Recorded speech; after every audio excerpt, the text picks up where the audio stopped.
কেউ কি আছো? একটু জল দেবে? তৃষ্ণায় বুকটা ফেটে যাচ্ছে গো। হো, তুমি এসেছো? এবার একটা বিচার করো তো। আজ আমি দুপুরে হাড় ভাঙা খাটুনি খেটে ডাল আর সবজি রান্না করলাম, আর এই মেজো বউ এসে বলছে আমার হাতের রান্না নাকি বিস্বাদ। শুধু তাই নয়, সে কিনা আমার ধোয়া কাপড়গুলো দড়ি থেকে ফেলে দিয়ে নিজের শাড়ি মেলে দিয়েছে। এটা কি সহ্য করা যায়? মুখ সামলে কথা বলো বড়দি। তোমার হাতের রান্না করা সেই ডাল কি মুখে তোলা যায়? তুমি কি ডাল রেঁধেছিলে নাকি নোনা জলের সমুদ্র? আর কাপড়ের কথা বলছো? তুমি তো পুরো দড়িটাই দখল করে রাখলে। আমি কি আমার শাড়ি মাথায় করে শুকোবো নাকি? ওগো, ওগো, তুমি তাড়াতাড়ি এর একটা বিহিত করো। আহ, থামো তোমরা। সারাদিন রোদে খেটে এলাম, একটু বসতে দাও। মালতী, এক ঘটি জল দাও তো। আহ, তৃষ্ণায় গলাটা শুকিয়ে গেছে। জল খাবে কি গো? বাড়িতে তো এক ফোঁটাও জল নেই। আমি কলস ভরে জল নিয়ে এসেছিলাম। মেজদিসি জল দিয়ে পা ধুয়ে সব শেষ করে দিয়েছে। আমাকে কি এবারে সবাই কাজের লোক মনে করে? বড়দি আমাকে দিয়ে মশলা পেশায় আর মেজদি আমাকে দিয়ে ঘর ঝাড় দেওয়ায়, অথচ নিজেরা সারাদিন শুধু আমার দোষ খুঁজে বেড়ায়। চুপ কর ছোট, একদম ফটফট করবি না। তুই তো সারাদিন আয়নার সামনে বসে চুলই বাঁধিস, কাজ কখন করিস শুনি? মায়া একদম ঠিক বলেছে। এই ছোট আসার পর থেকেই না আমাদের এই সংসারে অশান্তি দ্বিগুণ হয়েছে। আর তুমি তুমি কি দাঁড়িয়ে দাঁড়িয়ে তামাশা দেখছো? এই মেয়ে দুটোর জন্য কি আমি বাড়িতে একটু শান্তিতে নিঃশ্বাসও নিতে পারবো না? থামো, সবাই থামো। আমি কি মানুষ নাকি পাথরের মূর্তি? সারাদিন মাঠে বলদের মতো খাটি আমি, যাতে তোমরা দুমুঠো পেট ভরে খেতে পারো। আর বাড়ি ফিরে কিনা আমাকে এই নরক দেখতে হয়। আমি বলছি আমাকে একটু খেতে দাও, জল দাও, আর তোমরা তোমাদের নালিশের ঝুলি খুলে বসে আছো, তাই না? খেতে দেব কি করে? মেজো তো আজ উনুনের পাশেই যায়নি। সব কাজ আমি একাই করেছি, আর সে এসে সব তছনছ করে দিয়েছে। আগে তুমি এর বিচার করো, তারপর জল খাবার পাবে। বিচার তোমাকে করতেই হবে। বড়দি কেন আমাকে সারাক্ষণ গালমন্দ করে কথা বলবে? আর ওই ছোট কেন আমার মুখের ওপর কথা বলবে? আমি আর এ বাড়িতে থাকবই না। আমি আমার বাবার বাড়ি চলে যাবো। আমাকে আমাকে কেউ ভালোবাসে না। হে সৃষ্টিকর্তা, এ কি আমার কপাল! বংশ রক্ষার জন্য 3টে বিয়ে করলাম, আর এখন দেখছি আমার জীবনটাই বিপন্ন। এক ফোঁটা জল পর্যন্ত কি আমার কপালে জুটবে না? ধুত্তেরি! যাই, চায়ের দোকানে গিয়ে জল খাই। তোমাদের ঝগড়া মিটুক, তারপরে আমি বাড়িতে আসবো।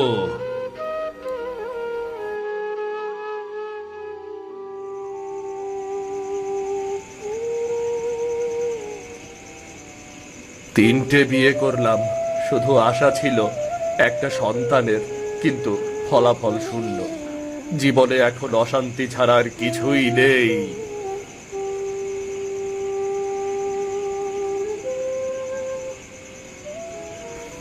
মালতী, মায়া, দীপা, তোমরা কি একবার আমার কাছে বসবে?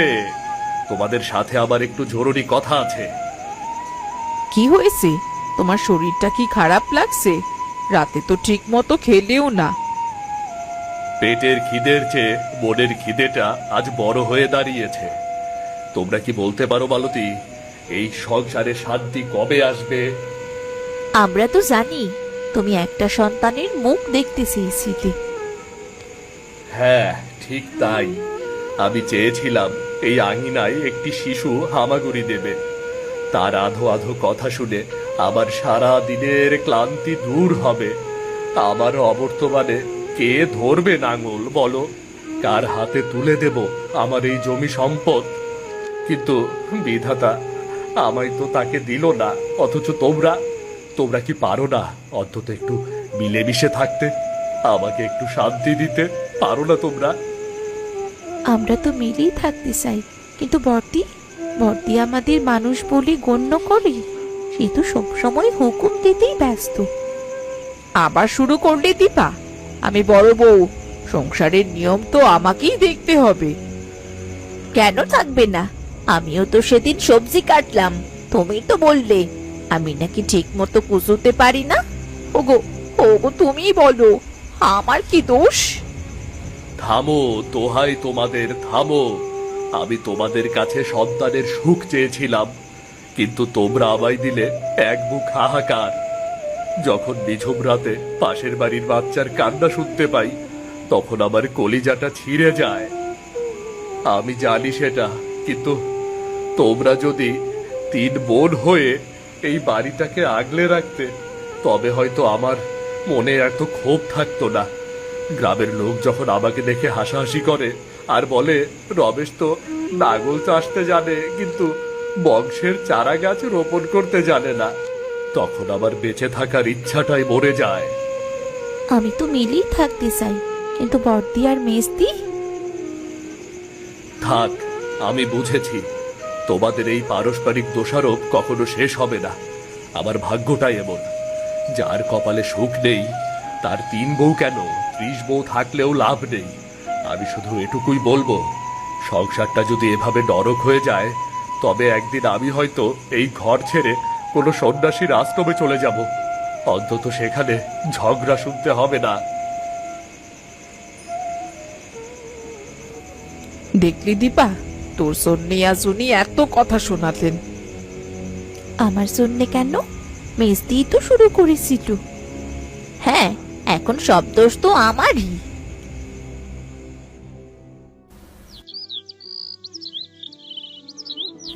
কিরে রমেশ, তোকে দেখে তো মনে হচ্ছে তুই সারা পৃথিবীর বোঝা একা কাঁধে নিয়ে ঘুরছিস। মুখটা এমন শুকিয়ে আছে কেন রে? আর বলিস না দেবেন, বরণ হলে বোধহয় আমি বেঁচে যেতাম রে।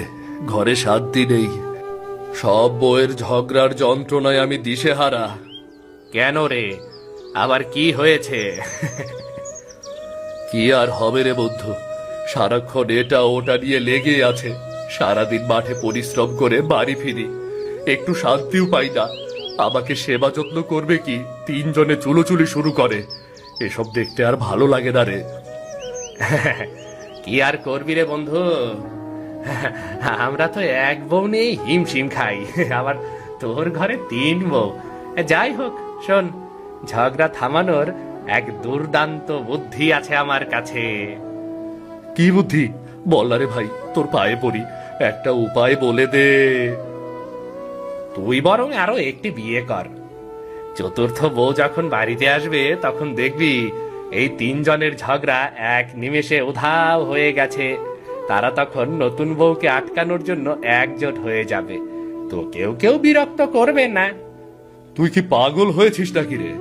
3 জনকে সামলাতে গিয়ে আবার প্রাণ যায় যায় ভাব, আর তুই বলছিস 4 নম্বর আনতে।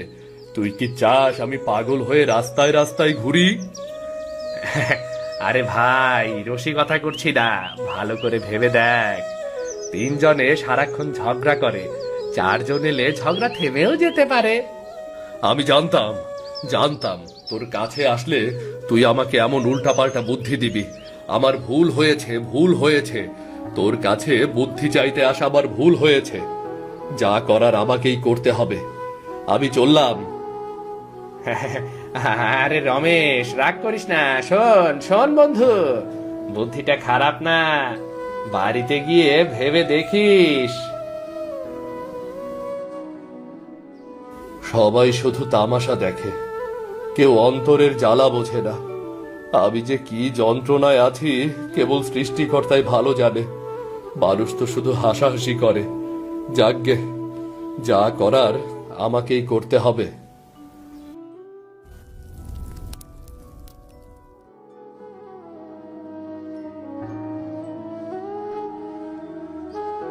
মালতী, মায়া, দীপা, তোমরা সবাই একবার এখানে এসো তো, তাড়াতাড়ি এসো।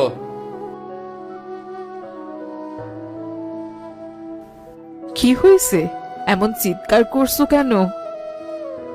ওগো ওগো, বলো তো কি হয়েছে?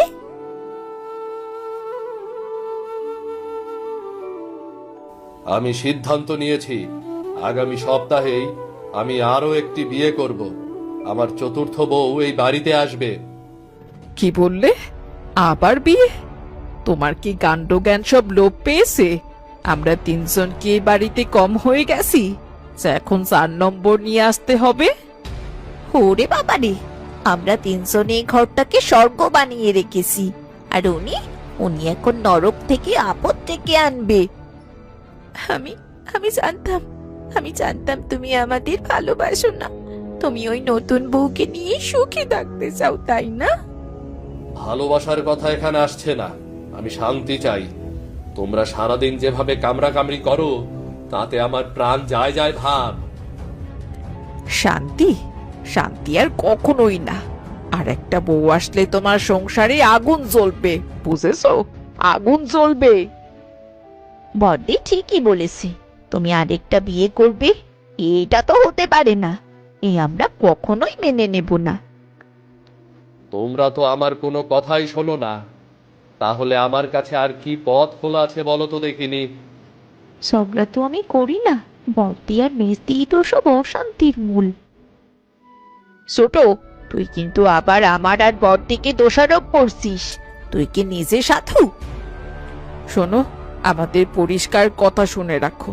তুমি যদি আবার বিয়ের নাম মুখে এনেছো না, তবে আমরা তিনজন মিলে তোমার ঘর বাড়ি সব তছনছ করে দেব। হাই কপাল, দেবেনের বুদ্ধি তো কোনো কাজেই আসলো না। আমাকে অন্য পথ বের করতে হবে।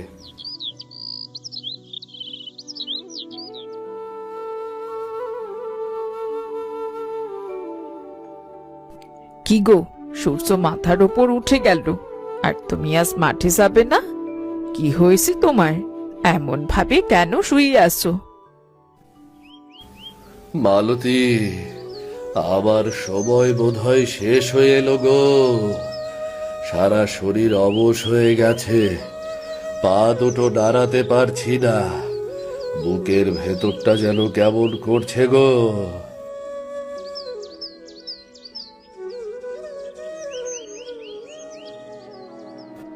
কই, তোমার তো জ্বর আসেনি, তাহলে সমস্যা কি?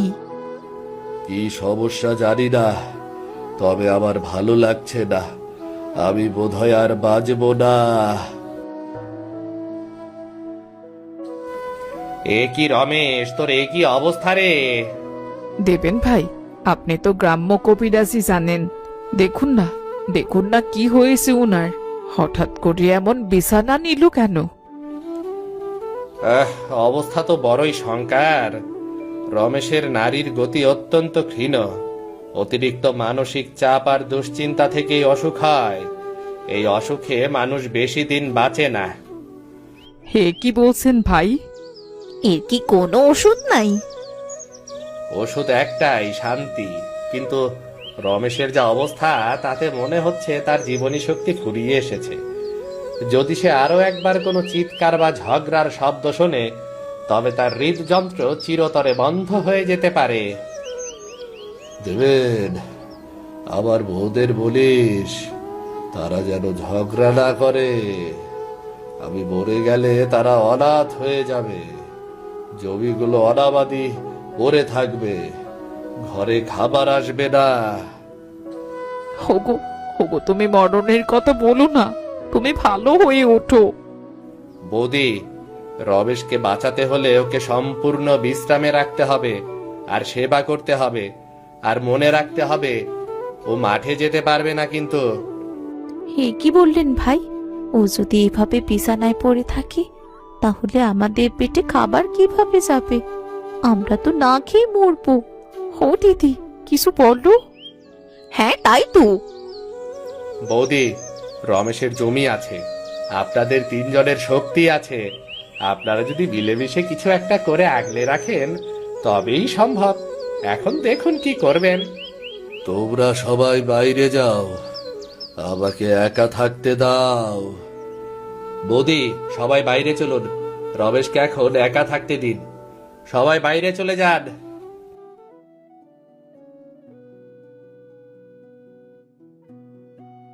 হায় কপাল, আজ 3 দিন হলো ঘরে কোনো অন্ন নেই।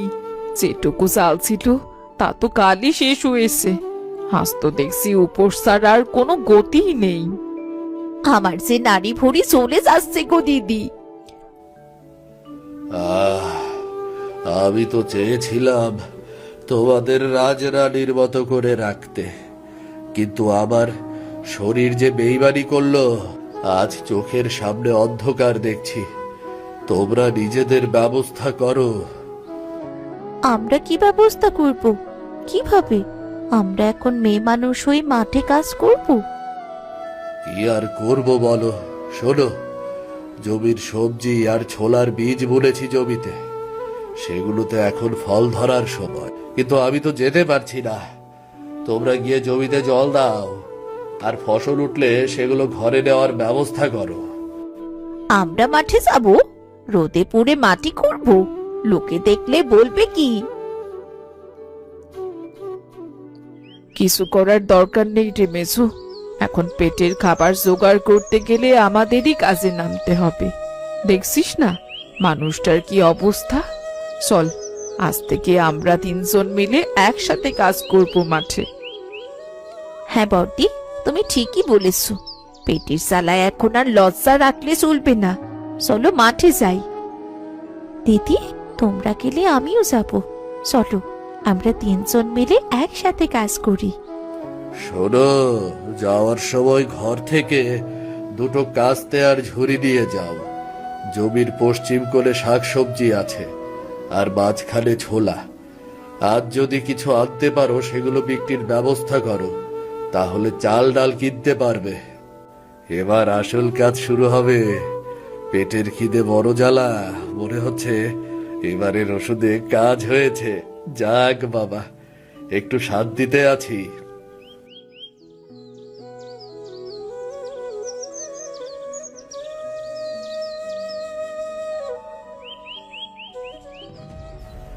আরে মধু ভাই, তাকিয়ে দেখো, রমেশের 3 বউ আজ মাঠে নামছে। এইটা তো কলিযুগের নিদর্শন গো।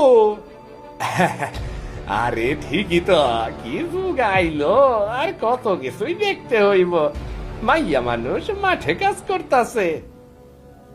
আর কি দেখমু কালে কালে। চলো চলো চলো, আমরা কামে যাই, চলো। হো দিদি, আমার তো এখনই জ্ঞান হারানোর মতন দশা। এই তপ্ত রোদে পাই তো রাখা যাচ্ছে না। এই ঘাসগুলো তো দেখি পাথরের মতো শক্ত। দিদি, আমি এগুলো ধরে টান দেব? যদি আমার আঙুল কেটে যায়? চুপ কর তোরা।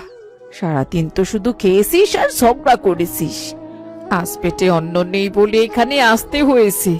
যদি 1 ঝুড়ি সবজি আর ছোলা নিয়ে বাড়ি না ফিরি, তবে রাতে ওই শুকনো মাটি চিবোতে হবে। এত কথা না বলে চুপচাপ কাজ কর। কাজ করতে করতে সব শিখে যাবি। মেজো, তুই মাটিটা কোপা, আর ছোট, তুই আগাছাগুলো পরিষ্কার কর, আর আমি সবজিগুলো তুলছি। হে কি করলি ছোট? ওগুলো তো আগাছা নয়, ওগুলো সোলার চারা। বর্দি, বর্দি সর্বনাশ করলো দেখো। আমি তো বুঝতে পারিনি কোনটা কি। আচ্ছা ঠিক আছে, আর ভুল করিস না। মেজো, ছোটকে ভালো করে দেখিয়ে দে কোন আগাছাটা তুলতে হবে। মনে রাখিস, যেভাবেই হোক এখন থেকে এক হয়ে কাজ করে সংসার চালাতে হবে। জানিসই তো মানুষটার কি অবস্থা। মেজদি, আগে একটু জল খেয়ে নাও। তোমার মুখটা তো রোদে পুড়ে একদম লাল হয়ে গেছে গো। এই নাও, এই নাও, জল খাও।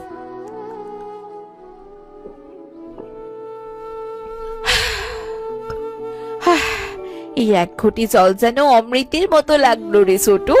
বর্দি, তুমিও খেয়ে নাও। ছোট, তুই তো সারাদিন আগাছা পরিষ্কার করলি, তোর হাত দুটো কি খুব ব্যথা করছে? দেখো না দিদি, হাতে ফোসকা পড়ে গেছে। জীবনে কোনোদিন এমন কাজ করিনি। আজ বুঝলাম পরিশ্রম কাকে বলে। কিন্তু দিদি, আমার নিজের কষ্টের চেয়েও বেশি কার কথা মনে পড়ছে জানো? কার কথা রে? আমাদের স্বামীর কথা। আমরা তো 3জন মিলে এইটুকু করলাম, আর তাতেই আমাদের প্রাণ ওষ্ঠাগত। কিন্তু তিনি বছরের পর বছর এই তপ্ত রোদে একা এই বিশাল মাঠে কাজ করেছে। অথচ যখন সন্ধ্যায় বাড়ি ফিরতো, আমরা কি একবারও তার ক্লান্ত মুখটার দিকে তাকিয়েছি? একদম ঠিক বলেছিস ছোট। আমরা তো শুধু তার কাছে নালিশ করতাম। সে এক গ্লাস জল চাইলে আমরা তাকে ঝগড়া উপহার দিতাম। আজ মাঠে এসে বুঝলাম সে আমাদের মুখে অন্ন তুলে দেবার জন্যে কত খাম ছড়িয়েছে। আমরা সত্যি খুব অন্যায় করেছি তার সাথে। হ্যাঁ বড়দি, হ্যাঁ, আমারও তাই মনে হচ্ছে।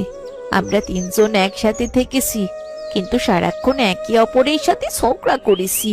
কেউ কখনো কাউকে বুঝতেই চেষ্টা করিনি। আজ এই মাঠ আমাদের চোখ খুলে দিয়েছে। দেখো, আজ আমরা তিনজন একসাথে বসে আছি, অথচ কেউ কারোর সাথে ঝগড়া করছি না। খিদের জ্বালা আর রোদের তেজ আমাদের তিনজনকে এক করে দিয়েছে। হ্যাঁ মেজদি, তুমি ঠিকই বলেছো।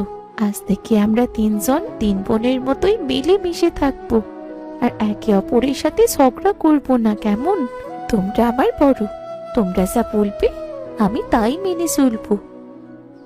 হ্যাঁ রে ছোট, আমরা বড় হয়েও তোর সাথে ঝগড়া করেছি। তুই আমাদের ক্ষমা করে দে বোন। হ্যাঁ রে বোন, এসো আমরা সবাই এতদিনের ঝগড়া আর অভিমান ভুলে গিয়ে সবাই এক হয়ে যাই।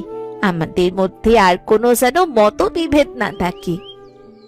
এসো আমরা সবাই মিলে সাতুটুকু ভাগ করে খাই। আজ কেন যেন মনে হচ্ছে রাজভোগের চেয়ে ওই সামান্য সাতু অনেক বেশি সুস্বাদু হবে, কারণ এতে আমাদের তিনজনের ঘাম আর ভালোবাসা মিশে আছে। শোন মেজো ছোট, আজ থেকে আমরা প্রতিজ্ঞা করি, ঘরে ফিরে আমরা স্বামীর আর কোনো অযত্ন করব না, আর নিজেদের মধ্যে উঁচু গলায় কথাও বলবো না। আমরা যদি এভাবে মিলেমিশে থাকি, তবে সে তাড়াতাড়ি সুস্থ হয়ে উঠবে। একদম ঠিক বলেছো দিদি, আজ থেকে আমরা এক হয়ে থাকবো। তুমি একদম ঠিক বলেছো দিদি, আজ থেকে আমরা সবাই এক।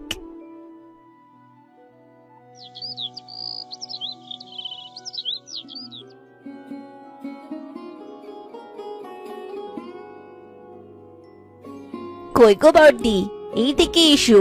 আজকে অনেকগুলো সবজি এনেছি, বাজারে বিক্রি করতে হবে। তাই নাকি? কই দেখি। বাহ, দুজন তো বেশ ভালো কাজ করেছিস রে। আমার ওইদিকে রান্না শেষ, আয় আগে খাবার খেয়ে নিবি। হ্যাঁ বর্দি, তুমি চিন্তা করো না, আমি আর মেজদি যাবো। হোগো হোগো, দেখেছো মেজো আর ছোট কতগুলো সবজি তুলে এনেছে। আমরা তিন বোন মিলে কত সুন্দর সবজি চাষ করেছি। আমাদের জমির প্রথম ফসল নিয়ে এসেছি। এই লাউ করলা সিম দেখো কত ভালো হয়েছে।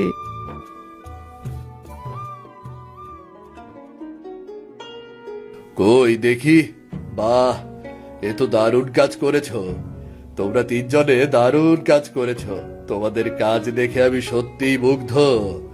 আমি ভাবতে পারিনি যে তোমরা তিনজনে এত ভালো ফসল ফলাতে পারবে।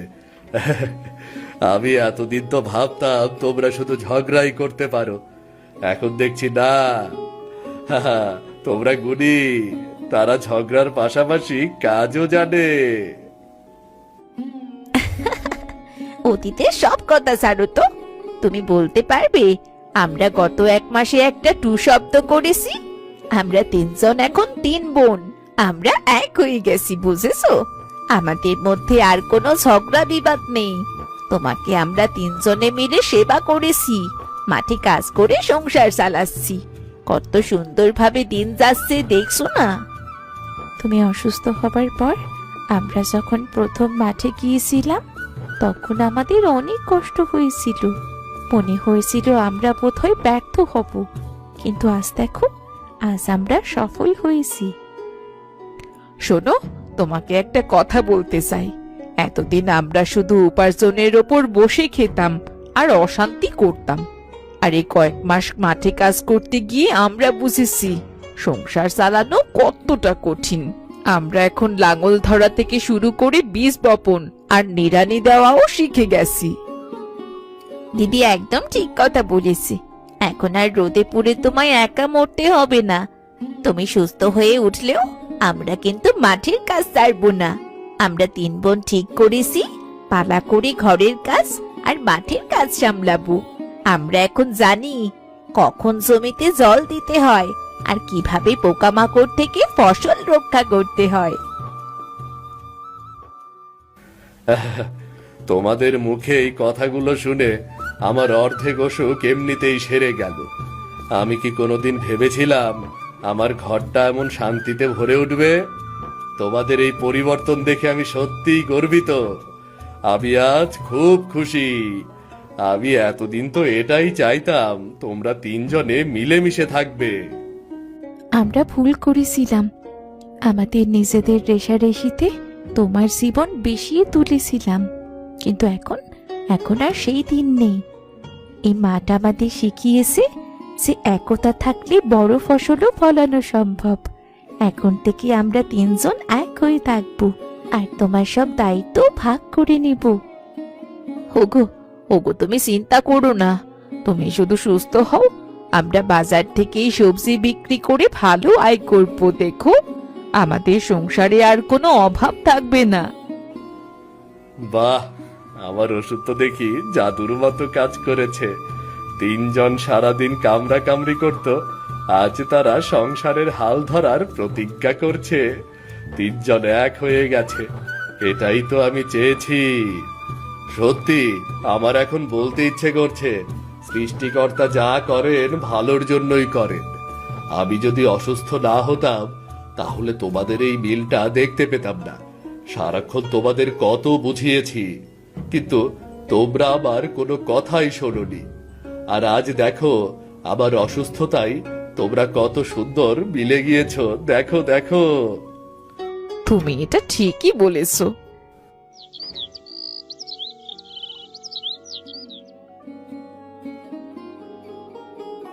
কই গো মালতী, মায়া, দীপা, কোথায় তোমরা? একবার এদিকে আসো তো।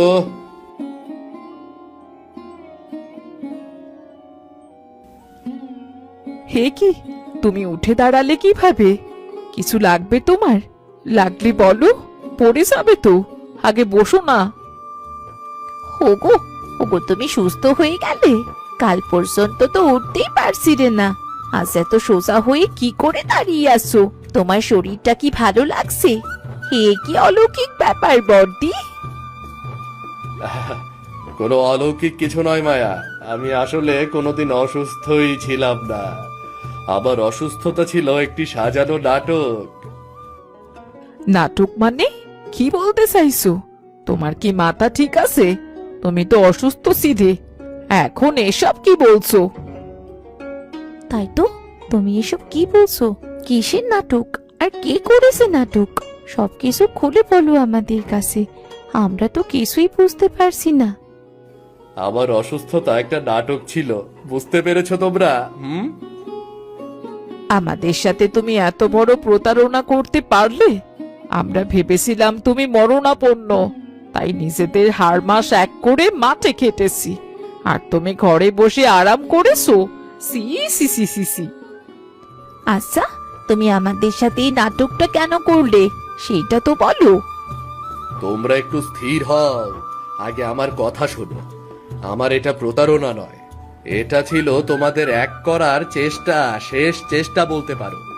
আমি যখন দেখলাম চতুর্থ বিয়ের ভয় দেখিয়েও তোমাদের ঝগড়া থামানো যাচ্ছে না, তখন বুঝলাম যতক্ষণ তোমরা পেটের দায়ে আর বিপদে না পড়বে ততক্ষণ তোমরা একে অপরের গুরুত্ব বুঝবে না। আজ তোমরা নিজেদের দিকে তাকাও, তোমাদের মধ্যে সে কি পুরনো ঘৃণা আর রেশারেশিটা আছে? বলো বলো। কিরে রমেশ, বিড়াল ঝুলি থেকে বের করে দিলি তবে? ও বৌদিরা, ওর ওপর রাগ করো না, এই বুদ্ধিটা আসলে আমাদের দুজনেরই ছিল। দেখোই না, আজ তোমরা সতীনের বদলে 3 বোন হয়ে গেছো। এটা কি কম পাওয়া? বলো বলো, এটা কি কম পাওয়া? দেবেন ভাই ঠিকই বলেছেন, শুরুতে আমাদের খুব রাগ হচ্ছিল সত্যি, কিন্তু আজ এই মুহূর্তে দাঁড়িয়ে মনে হচ্ছে যদি এই নাটকটা না হতো তবে আমরা কোনোদিন জানতেই পারতাম না যে একসাথে কাজ করার কতটা আনন্দ। ঠিক, আমরা মাঝখানে ঝগড়ার বদলে এক হয়েছি, আর আমরা এখন সবজি চাষও শিখে গেছি, আর এতে আমাদের আত্মবিশ্বাসও অনেক বেড়ে গেছে। হোগো, তুমি আমাদের ক্ষমা করে দাও। তোমার ওপর রাগ করা সাজে না আমাদের। তুমি যদি এই কঠোর পথ না বেছে নিতে, তবে এই সংসারটা হয়তো ধ্বংস হয়ে যেত। আজ আমরা প্রতিজ্ঞা করছি, আমরা কোনোদিন তোমার মনে কোনো কষ্ট দেব না। আমরা তিনজন মিলে এই ঘরটাকে শান্তির নীড় বানিয়ে রাখবো। সত্যি, আমরা আমাদের ভুল বুঝতে পেরেছি। আমার আর কিছুই চাওয়ার নেই। আমি হয়তো সন্তানের মুখ দেখিনি, কিন্তু তোমাদের এই মিল দেখে আমার মনের ইচ্ছা আজ পূর্ণ হলো। দেবেন, আজ বাড়িতে ভালো রান্না বান্না হবে। তুই কিন্তু আজ আমাদের সাথেই থাকবি। শুধু ভালো রান্না না রে রমেশ, আজ 3 বৌদি এক হওয়ার খুশিতে বাড়িতে মহাভোজের আয়োজন কর। সেই ভোজে আমি কবজি ডুবিয়ে খাবো রে। ঠিক আছে, ঠিক আছে, তবে তাই হোক, কেমন? চল রে মেসো, চল চল ছোট, তাহলে আমরা রান্নার আয়োজন করি। শিক্ষা বিবাদ দিয়ে নয়, বরং একতা এবং বুদ্ধিমত্তা দিয়ে যে কোনো কঠিন সমস্যাই সমাধান করা সম্ভব। পরিশ্রম ও সহমর্মিতাই একটি সুখী পরিবারের মূল ভিত্তি। এমন গল্প দেখতে আমাদের চ্যানেলটা সাবস্ক্রাইব করতে ভুলবেন না।